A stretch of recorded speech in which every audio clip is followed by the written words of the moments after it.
S923, recall code Cirrus. Fascinating, but disappointing. The child's responses were not at all what I anticipated. He's a prototype, you understand. We're only just now beginning to explore the effects of extreme emotional stimuli. Please try and keep an open mind. I recognize that you are emotional, and that your journey here has been fraught with challenges. Let's start anew. I am Father. Welcome to the Institute. I could kill you. Right here. Right now. Yes. Yes, you could. And I would be powerless to stop you. God.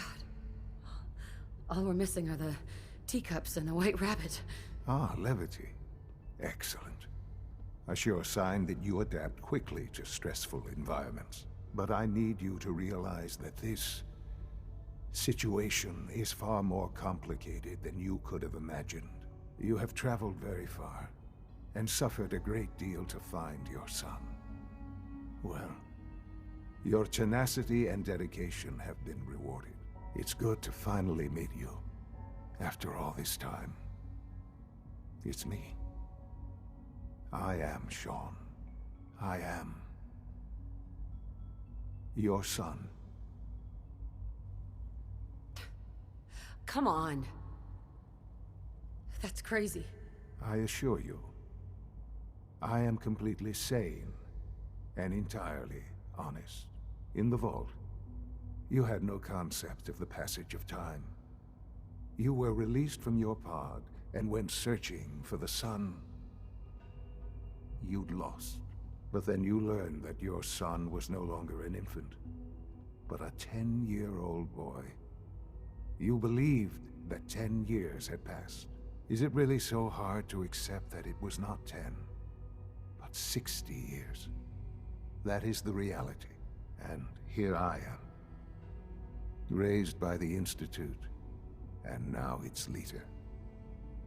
They stole you. Kidnapped you. It wasn't right. Right, wrong, irrelevant. It was necessary. The Institute believed humanity's future depended on it. At that time, the year 2227, the Institute had made great strides in synth production. But it was never enough. Scientific curiosity and the goal of perfection drove them ever onward. What they wanted was the perfect machine. So they followed the best example thus far. The human being. Walking, talking, fully articulate, capable of anything. Yeah, you lost me. I don't see the point of any of this. You don't see the connection. Let me try to explain. The Institute endeavored to create synthetic organics. The most logical starting point, of course, was human DNA. Plenty of that was available, of course. But it had all become corrupted. In this wasteland, radiation affected everyone. Even in their attempts to shield themselves from the world above, members of the Institute had been exposed. Another source was necessary. But then the Institute found me, after discovering records from Vault 111.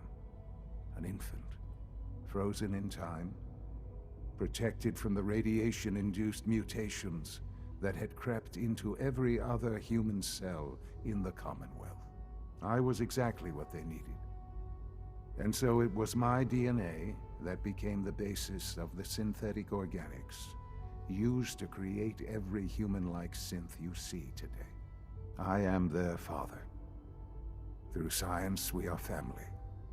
The synths, me, and you. 60 years. So much time. Wasted. I know. I know you must have questions. Please. Anything I can do to help you understand. Kellogg. He worked for you? Kellogg. He was an Institute asset long before I arrived here. It wasn't until I became director that I learned of all the things he'd done. What kind of man he was. You knew the man was a psychopath, but you used him anyway? Would you have preferred that I turned him loose on the Commonwealth? At least keeping him on a short leash kept the collateral damage to a minimum. The Institute took advantage of Kellogg's vicious nature. I will freely admit that. Institute technology prolonged his life, and his usefulness far beyond any normal human lifespan. He never failed the Institute, but his cruelty became more apparent with every completed objective. I won't lie. It's no coincidence your path crossed his. It seemed a fitting way to allow you, us, to have some amount of revenge. What else can I say to ease your mind? I think I've heard enough for now. Very well. The Institute is on the verge of some important breakthroughs. Your presence would be appreciated as we approach them.